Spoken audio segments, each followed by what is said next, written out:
23 июня 2022 года в возрасте 48 лет скончался солист группы «Ласковый май» Юрий Шатунов. Причиной смерти стал обширный инфаркт. Для родных, близких, поклонников и даже недоброжелателей уход певца – это личная трагедия. Популярности этого певца могли бы позавидовать даже самые известные звезды мировой эстрады. Группа «Ласковый май» и ее солист Юрий Шатунов добились славы и известности буквально после первых исполненных композиций. В творческой копилке Юрия Шатунова 20 альбомов в составе «Ласкового мая» и не менее 10 сольников. Мы решили посвятить это видео памяти любимого певца и рассказать вам, в том числе, как Юрий Шатунов провел последние свои часы. Родился Юрий Шатунов 6 сентября 1973 года в башкирском городе Кумертау.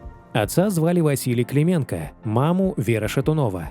Они расписались, когда Вере было всего 18, а Василию – 23. Отец был абсолютно равнодушен к своему отпрыску, поэтому зачастую мальчик жил с родителями мамы в пригороде Кумертау, небольшом поселке Пятки. Вера записала Юру под своей фамилией, а Василий даже не возражал. Юрию исполнилось 3 года, когда родители развелись, и мама забрала сына к себе. После развода отец Юрия снова женился. В том браке у него родилась дочка и сын. Юра никогда не общался с отцом и абсолютно не интересовался его жизнью. Позднее Вера Шатунова снова вышла замуж, но отчим тоже не питал нежных чувств к приемному сыну. К тому же крепко дружил с зеленым змеем. Зачастую в пьяном виде отчим устраивал дома скандалы, а то и драки, в которых Вере доставалось больше всего. В это время Юрий первый раз убежал из дома и снова оказался у бабушки и деда. Потом побеги повторялись все чаще и чаще, пока не стали привычкой. Когда мальчику исполнилось всего 11 лет, у мамы диагностировали сердечную недостаточность. Она отдала Юру в школу-интернат, а сама легла на лечение в больницу. Но вылечить ее не удалось, и женщина умерла через 2 месяца. Юру забрала к себе мамина сестра Нина.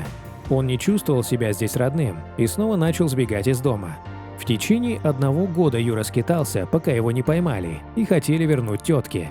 Из-за бродяжнического образа жизни Юрой заинтересовались сотрудники правоохранительных органов. Директор детского дома, который был расположен в Акбулаке, Валентина Тазикенова, присутствовала на комиссии, где решалось, где будет жить и учиться трудный подросток. Она пожалела Шатунова и под собственную ответственность оформила мальчика с пронзительными голубыми глазами в свой детский дом. Спустя год Тазикенова была переведена в Оренбург руководителем школы-интерната номер 2. Юра, в свою очередь, поехал вместе с Валентиной Николаевной, который привязался как к матери, но при этом формально оставался воспитанником детского дома. Сергей Кузнецов, который в середине 80-х работал во 2-м интернате города Оренбурга, руководителем музыкальной студии, рассказывал, что через нового директора интерната он познакомился с ее бывшим воспитанником Вячеславом Пономаревым, с которым они и решили организовать музыкальный коллектив. Слава Пономарев предложил в качестве вокалиста 13-летнего Юру, который не только обладал необходимыми вокальными данными и слухом, но и был довольно симпатичным парнем. Основатели группы «Ласковый май» считали это важным условием для достижения успеха. Уже с первых песен «Тающий снег» и «Метель в чужом городе», который написал Сергей Кузнецов, группа стала звездой местных дискотек. Никого не оставляло равнодушным их трогательное исполнение Юрой. Неизвестно, как бы сложилась дальнейшая судьба молодого коллектива, если бы запись с песнями детдомовцев не оказалась в руках Андрея Разина, который в то время был менеджером поп-коллектива «Мираж». Разин испытал полный восторг от услышанных песен «Лето», «Ну что же ты», «Белые розы» и «Седая ночь». Ему очень понравился голос вокалиста, и он решил непременно с ним познакомиться. Молодой менеджер поставил на трагичную историю о талантливом мальчике-сироте, который живет в детском доме и поет о неразделенной и такой чистой детской любви. Творчество подростков нашло отклик в сердцах слушателей. Они работали в стиле евродиско, который пришелся по душе их сверстникам. Самыми горячими поклонниками творчества «Ласкового мая» стали подростки 12-18 лет. Музыканты были просто на расхват. У них появилось просто огромное количество выступлений.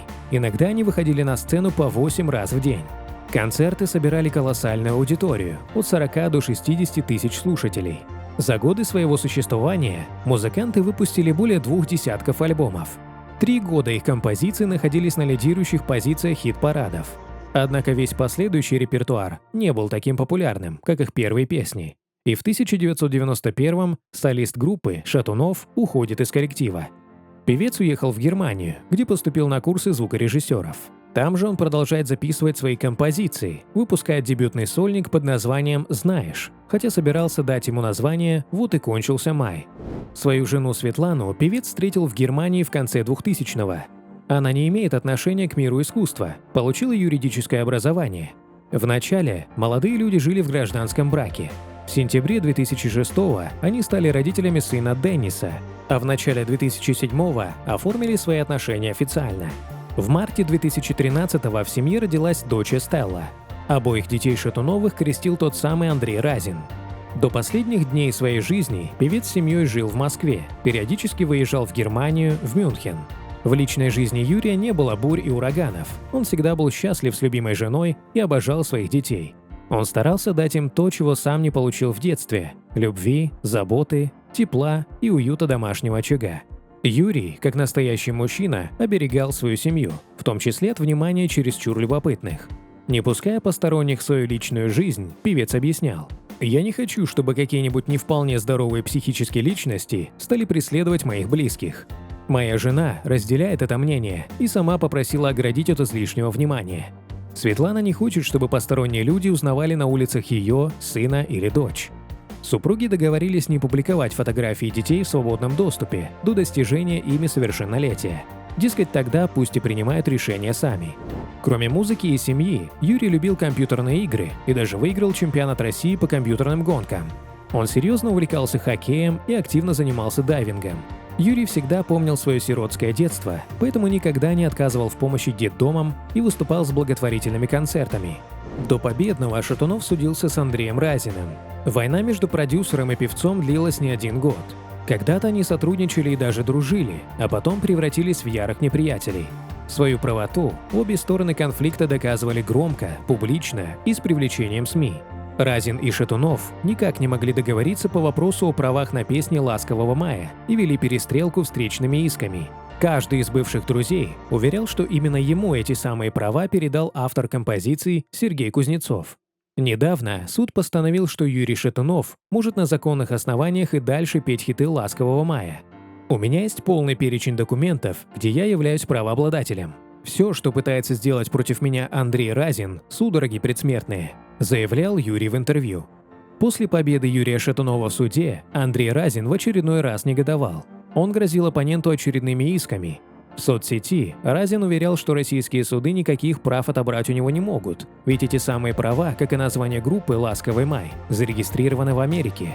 Кроме России, ни в интернете, ни за границей Шатунов выступать не сможет, так как все права защищены законодательством США.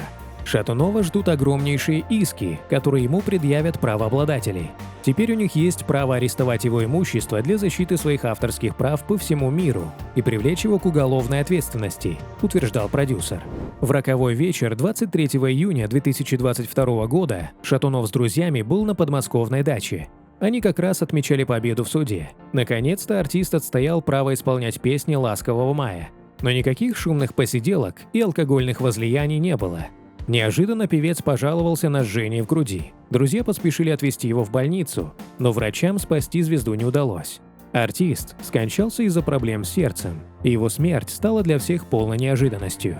После сообщения о смерти Юрия Шатунова свой пост Андрей Александрович удалил.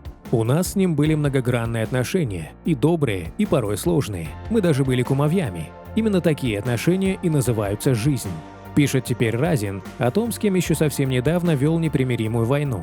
А пока в сети снова набирают невероятную популярность его «Белые розы», «Седая ночь» и другие композиции. Последнее интервью, последние стихи. Одно из своих последних сочинений артист представил незадолго до смерти и назвал его «Мысли вслух». Выучить наизусть не успел, читал по бумажке, но от этого было ничуть не хуже. Шатунов писал о жизни, о себе, о том, что чувствует во время концертов, и многие увидели в этих строчках печальное пророчество. За последние 2 месяца он дал 16 концертов и немного устал, о чем откровенно говорил с поклонниками. 26 июня на Троекуровском кладбище поклонники попрощались с экс-солистом группы «Ласковый май». С рассвета к траурному залу начали подтягиваться люди. Уже в 8 утра сформировалась очередь из желающих проводить Шатунова в последний путь. Проститься с исполнителем прилетели люди из разных уголков планеты. Юра был искренний и настоящий. Его песни – это вся жизнь, наша молодость. Без Юры рухнул мир, но песни его будут жить. Почитатели творчества Шатунова в большинстве своем несли белые розы. Родным Юрия теперь придется научиться справляться совсем без него. У певца остался 15-летний сын Денис и дочь Стелле, которой всего 9.